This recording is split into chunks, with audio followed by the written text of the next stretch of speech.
Kerala Congress democratic അധ്യക്ഷൻ സജി മഞ്ഞക്കടമ്പിൽ തൃണമൂൽ കോൺഗ്രസിൽ. കോട്ടയത്ത് തൃണമൂൽ കോൺഗ്രസ് സംസ്ഥാന കൺവീനർ PV അൻവറാണ് സജി മഞ്ഞക്കടമ്പിലിന്റെ പാർട്ടി പ്രവേശം പ്രഖ്യാപിച്ചത്.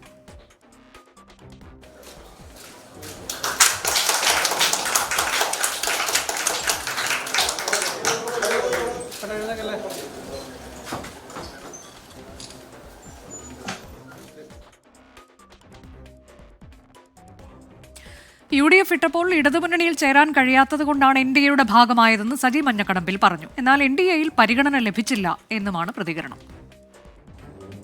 ഇടതുപക്ഷ ജനാധിപത്യ മുന്നണിയിൽ പോകാൻ സാധിക്കാത്തതുകൊണ്ടും NDAയുടെ നേതൃത്വം സമീപിച്ചതുകൊണ്ടും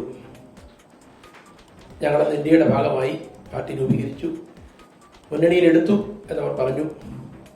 പക്ഷേ ഭാഗ്യവശാൽ ഈ ഒരു വർഷമായി ഒരു NDA യോഗത്തിൽ പങ്കെടുക്കാൻ സാധിച്ചില്ല എന്ന് പറഞ്ഞാൽ എടുത്തു, പക്ഷേ പിന്നെന്ത് സംഭവിച്ചു എന്ന് എനിക്കറിയില്ല.